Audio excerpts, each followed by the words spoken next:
It's time! My second project, my second build on this journey that I've taken to create a Deathwatch chapter. So, I got this last week. I've already done the unboxing video, but I wanted to just reiterate that this is one of those boxes that Games Workshop is no longer making. So I had to scour the internet to find someone who was still selling it and doing so at a reasonable price. So, I didn't do eBay, but there was a shop, I think in California, that had an online ordering portal. Ordered it. It was here a couple days later. And so, for my second build, I'm going to focus on this guy, Mr. Chonky. Now, I've already unboxed this, so I'm not going to go through all the different parts that are in here. And not only did I already unbox this, but I also already opened it and pulled some pieces out. Specifically, I pulled pieces, the chapter-specific pauldrons. So, for instance, I'm going through all these sprues. Where did I pull those pauldrons? Ah, yes. Here we go. You see all these poorly cut out parts? Yeah, that was me. And a lot of the pauldrons that I cut out, actually I snipped like a big corner off of the pauldron. I thought I'd pop in to show you the horrible things I've done to these pauldrons and to these Hellblasters as well. Yeah, so this ultramarine here has a pauldron that's cut off at one of the corners. Nice job. So they did the same thing to this guy. He's like a Blood Angel Space Marine Hellblaster, and I cut the same part of the pauldron off. At some point, I'm going to go back and maybe add battle damage to that model to make it look like it was intentional. It absolutely was not. But at this point, I'm kind of sick of looking at these Hellblasters. You can tell by the fact that there is no Hellblaster video, but here they are, basically finished. I have quite a bit of detail left to go, but they're table ready, and I'm not going to talk about them anymore for a bit. I'm not proud of that. I used them for my Hellblasters. They came out all right. And so what I'll probably end up doing for those of them that are really obvious, I'm just going to paint some battle damage on them. So maybe they got caught up in a in a power sword fight and they blocked with their pauldrons. But that's a project for another day when I retouch an existing build. I've got so many builds I need to finish or even start that I'm not going to worry about that. They're table ready. So for now, I'm going to focus on this guy. So these are going back in the box. I'm going to have to figure something out. Some way of storing my growing collection of bits. To do so in a manner that is a little more organized and so I can use them later as opposed to losing them, including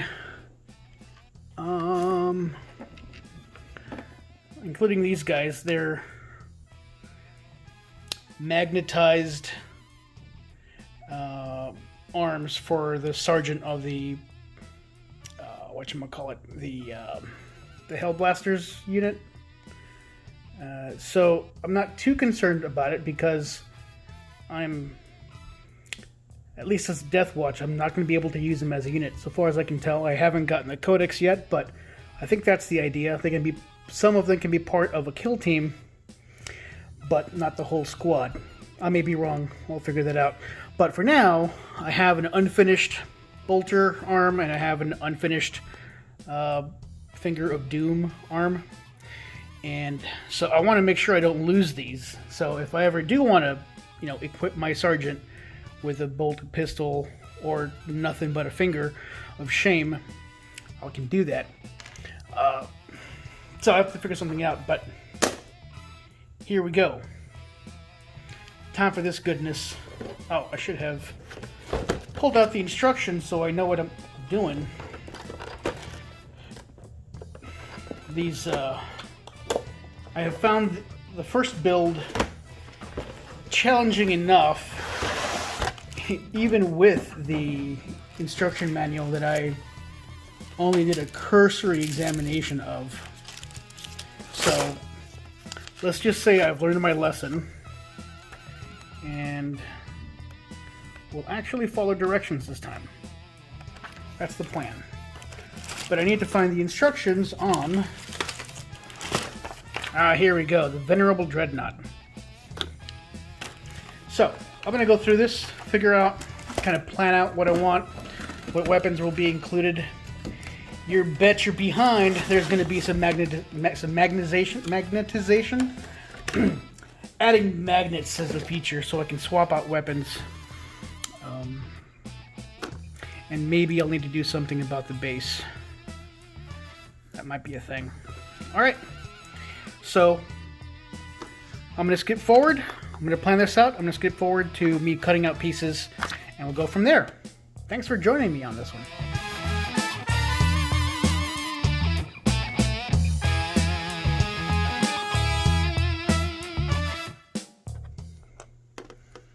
Alright. Okay. So, as I'm cutting some pieces out, I'm in the very first step, and I notice a bit of a problem. This is one of those things that could lead to confusion. So you'll notice that there's no numbers on any of these pieces. But there are numbers on the sprue. Now, the pieces are recognizable for the most part, but like...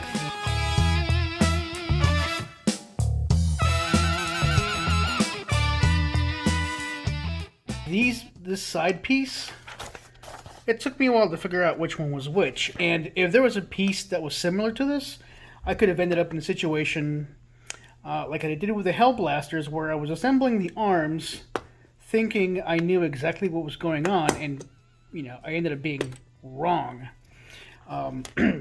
So this is something that they need to, I don't know, I think maybe they should do better at this. For these mono pose builds, if there is a specific piece and a specific way it's going to fit on this model, they really just need to say, hey, this number goes to this piece, etc., etc. Because if there is a way to mess this up, this is the guy who's going to do that. Yeah, just some food for thought.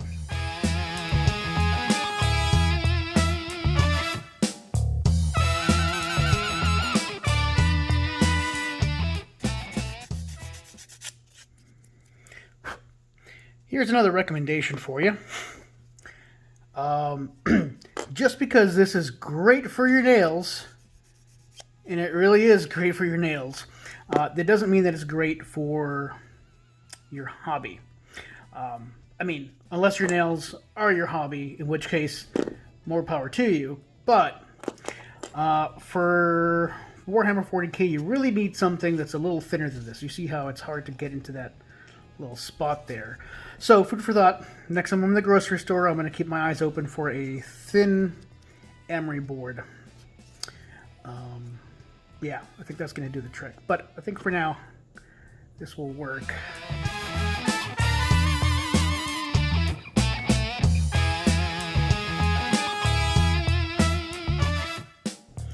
Alright, already you'll see I've marred this part of the carapace. So this is going to go in to the model kind of like so. So there's already a mark there, and I think that might be pretty visible. So, you know, hello battle damage. That's how I'm going to try to pass that off. If you can see it at all in the model, I'm going to try to highlight it as, hey, look, I don't know, bolter fire bounced off of here, as opposed to trying to hide it and doing a bad job of doing that. So, just some food for thought.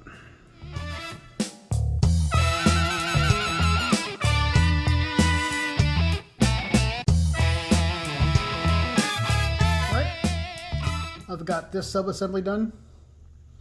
It's the sarcophagus chest part of the whole thing. It was relatively straightforward once I got my head around it. Just make sure you dry fit the pieces before you glue, because it's a little tricky. This base looks like it doesn't fit. You see those gaps there between, it looks like headlamps and maybe some sensors, and this part of the hull. There's a gap there, and I think it's an intentional gap, I'm pretty sure. But it feels weird. It feels like it's not fitting well. So, just something to keep in mind. Dry fit before you glue. I know you probably already know this. This is probably a reminder more for myself. Later on, I'm going to forget that step. But if it's useful to you, this piece right here, it'll be very handy to dry fit.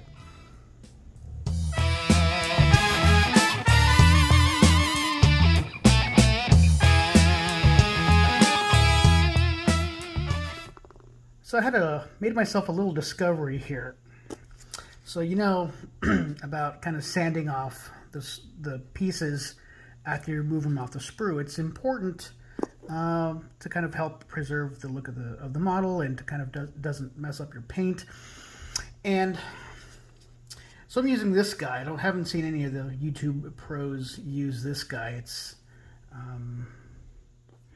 It's a nail buffer, so it's got each of the different colors, it represents a different grit, and so it's useful for your nails. I haven't done mine for a little bit because it's COVID. I'm working from home, and I'm allowed to be a slob.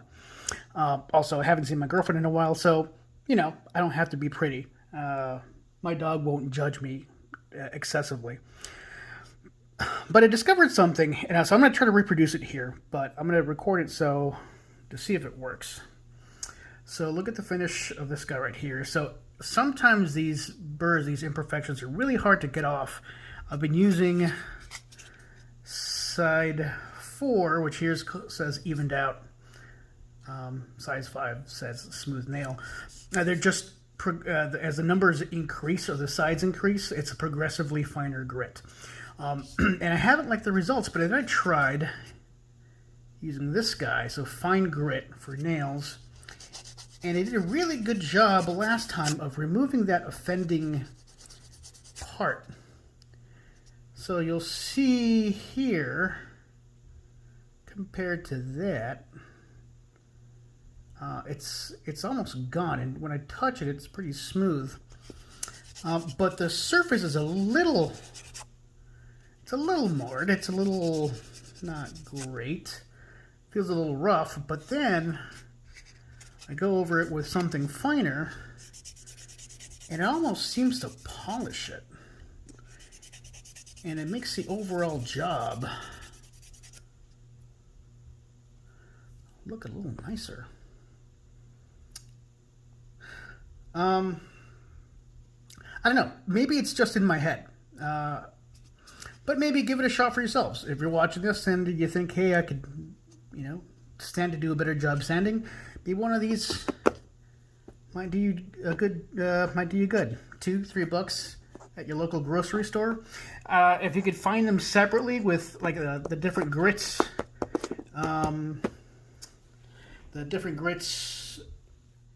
on different and thinner platforms, that would probably be better, so you can use them in tight spots. But you know what? I'm pretty happy with this. I'm still going to go buy something thinner. You need the right tool for the right job, after all.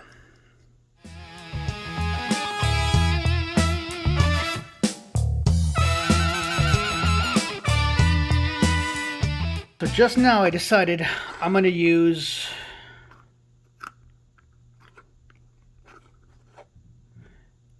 the base that came with the Dreadnought. I wanted to do something cool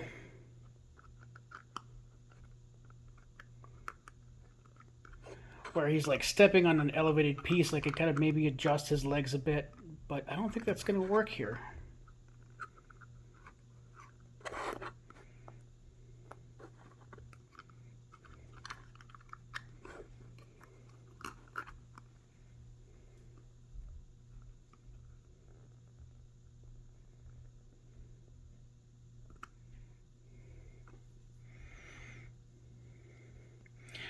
Okay, so as it glues here, I want it to glue exactly like this. So I'm going to put a little mark on here,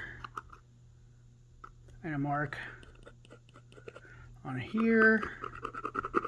That way I know when I go to glue it, it's going to work on here. And the reason it's important, it's subtle, it's not that big a deal, but I'm making sure that on these raised surfaces, the claws are resting as flat as they possibly can. I don't know if that's a big deal. It probably is not, but let's find out, shall we? So you see how I took him off of this, and he's unstable on this flatter thing. So maybe it will make a difference. I don't know. If you take a look at it there, you'll see how there's a little bit of a... The feet are just kind of angled a bit. Maybe you can't tell. Okay, yeah, you can kind of tell. The feet are, the feet are kind of angled, and they're matching the angle of this dangle right here. So, just a little detail. Again, probably not important, but let's try to do a good job with this one rather than just hurrying it up. I mean, I say that now. I will probably just hurry it up at some point.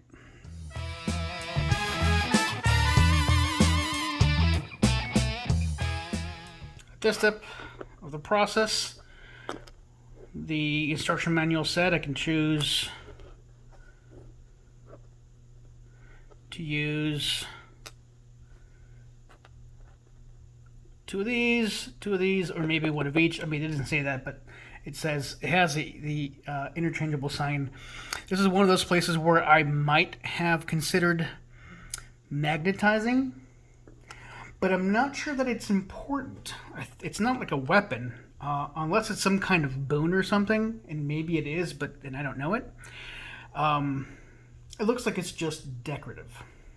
At least I hope it's just decorative. If it isn't, then I'm going to have regrets. So I'm going to use one of each, as opposed. So the box has two of these shields thing.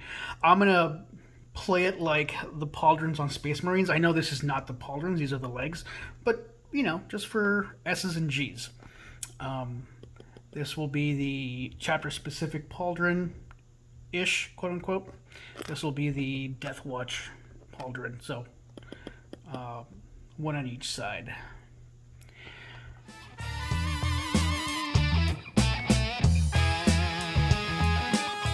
I'm going to show this. This is a bit clearer, the value of using one of these sticks. So I went over this part with the number 3 grit, and hopefully the light can kick off some of that scuffing. So you see that scuffing there? That's from using that number 3 grit. I'm going to try to show you. This seems to remove a lot of that scuffing and brings it back to this nice luster. I don't know if you guys can tell a difference there, but I sure as heck can. I wonder if I try even something smoother.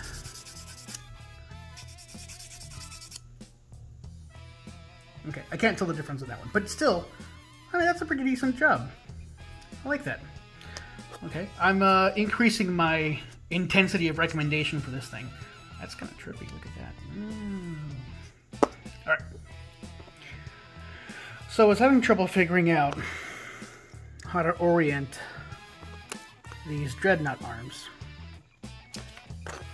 Instructions say, hey, the choice of the right shoulder panel, so you get to pick. And the way they were arranged, I thought this was, I don't know, you can choose between these two and then for the other one. So I thought maybe these were the left and these were the right. Turns out, they're all the right. I just remembered that these dreadnoughts have one ranged weapon and then one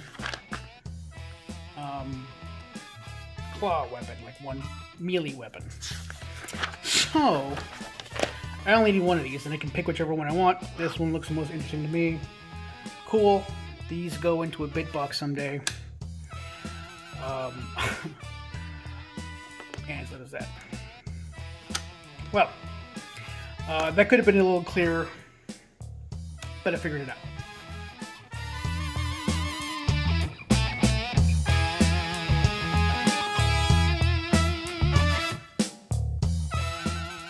Okay, I'm at the part where I have to decide about the weapons on this thing, and I'm not gonna. In spite of all the videos that I've seen online, well, not all, there's a couple talking about magnetizing these things, and they warn against, look, you're going to start off with the best intentions, you're going to, assemble all of them, and inevitably you're only going to paint one of them, and that's what you're going to run on this thing all the time, and then you're eventually going to lose the other guns you assembled, and they'll just be added to your hobbyist wall of shame. It's not that I don't believe them, it's that I'm going to try to buck the trend. So, unlike all the evidence I've had in my life that I will not buck the trend, I'm going to try it this time. I'm going to be a contender. So, I'm going to cut all the weapons and assemble them and go from there.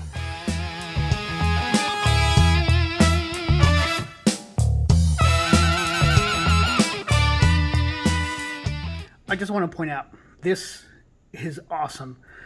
So I've prepared the Hellblasters gun, and I'm sure everyone who's already built one of these knows this, but it kind of took me by surprise.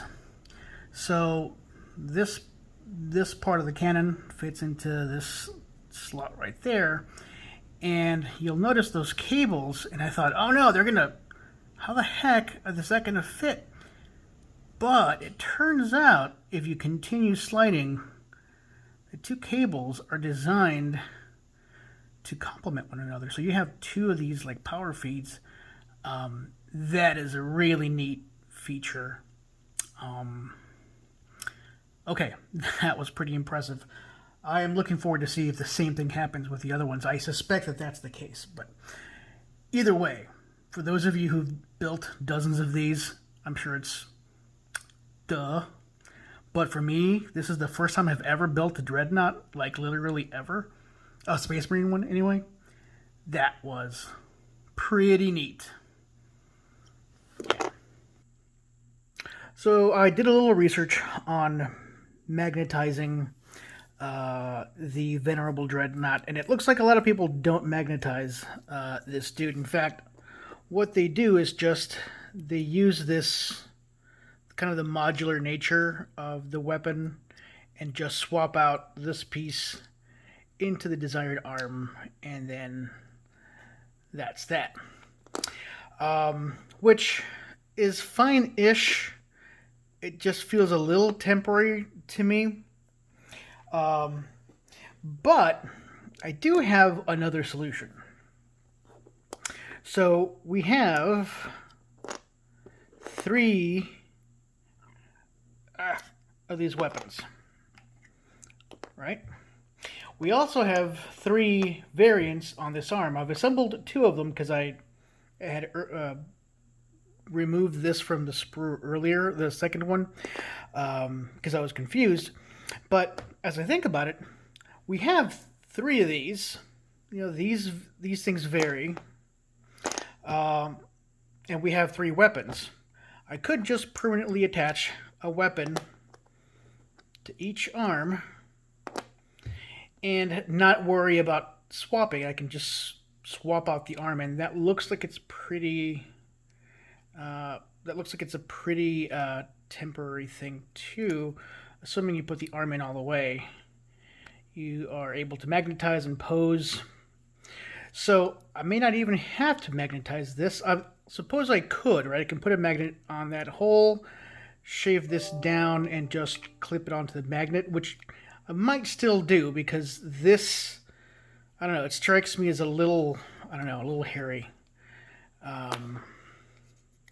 So those are some possibilities. So for now, I'm not going to worry about magnetizing. I am going to paint all three weapons, and so I'll have to, get the arm from the sprue, and that way I can just swap these at will. That's the plan. It might change as I keep going with it, but that's the plan for now. Upon further analysis, it turns out that each weapon has its own type of ammo box. And unlike the weapon, you can't slide the ammo box in and out. Now, it's not that big a deal, right? It's not that important, but if at all possible, I'd like to keep that together. So I think my idea of making the weapon a permanent part of the arm is going to be validated here, in that I can, keep fidelity with the actual ammo box. Now, of course, that means I'd need two of the other kind of ammo box, so let me make sure that that's a thing. Yeah, it looks like that is a thing. Yeah. I'm not 100% sure, but it looks like these pieces right there, those are the ammo box. So far as I can tell, this particular variant of the Deathwatch Venerable Dreadnought arm does not have a place for this ammo box. So for all the other weapons, or well, not the other weapons, the other variants, there was a clear spot to put these in. Right here. There was like a little square that lines up perfectly with these ammo boxes. You see the square right there. This particular variant of the arm, see how it has this, I don't know, laurel and skull and whatever? So this particular variant does not have a space for that. And I think it's fine. It doesn't need an ammo box. I don't know what kind of ammo you would need for a heavy plasma, but I guess the same can be said for the las cannon. It's a pretty small box to pack a bunch of photons, right? So this one just will not have the ammo box. I guess I could kind of force it in there somewhere, but I don't think it's necessary. It's not that big a deal, and I'll have an extra thing for my bits box. So just something to be aware of for those of you who are attempting this. It's a little weird. So two of your weapons will have the ammo boxes, and a third will be sans ammo box. Not the end of the world, just so you don't get freaked out if you see it.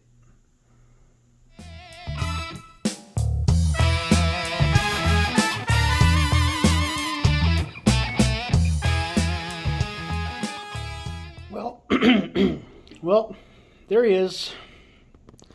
Our first built Deathwatch Dreadnought. Put him in a bit of a pose. Now, I'm kind of cheating here in that he's not actually all the way built. I have not glued certain pieces down because I want to paint him without pulling out my hair. So this is actually in a couple of different sub-assemblies, which will be apparent when I do that. Oh no! So there's the main body, and these arms detach. So the left arm will have,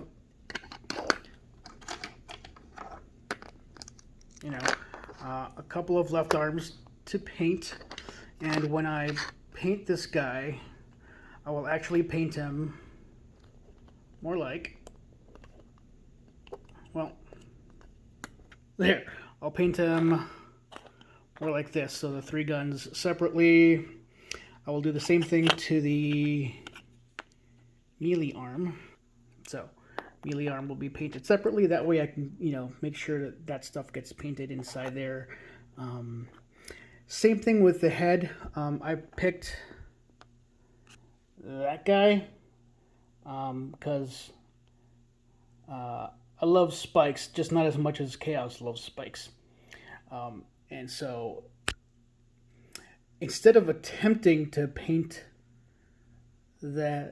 paint this model with a head in there and then making an atrocious job of it, I will do my best to do an atrocious job of it while it's separate. And so I did mount the legs to the body. I kind of added some kind of a in motion stance. I always like to do a little dance with my models here. This smokestack also, I'm going to paint it separately because it fits in a weird way back there. Not really weird, but it makes it so that it's going to be tough to paint certain parts of the parts of the sub-assembly. So that's going to be painted separately. This thing I won't put on until I paint that stuff, because that stuff is literally behind this thing. And so I want to do a decent job painting that. And finally, I have my choice between... Oh no! Where'd my power claw go? Oh, there it is. I have a choice between power claw and power fist. I don't know which way I'm going to go. I have to kind of read up on what they do and what situations I would want them in. But maybe I can do an unnecessary magnetization. I don't know. I haven't decided yet. I'll figure that out. And if I do magnetize, I'll probably do that in a separate video. But, yeah. This was actually very pleasant. I enjoyed the crap out of building this guy. Seriously. It was nothing at all like the Hellblasters. Those Hellblasters were... they were difficult. They were lemon, difficult lemon. Is that how it goes? Anyway, yeah, it's that meme. You know what it is. So yeah, this was an absolute pleasure to build. I think it's going to be actually quite a bit of fun to paint too. But let's find out. Thanks for coming to see me, guys. This was fun.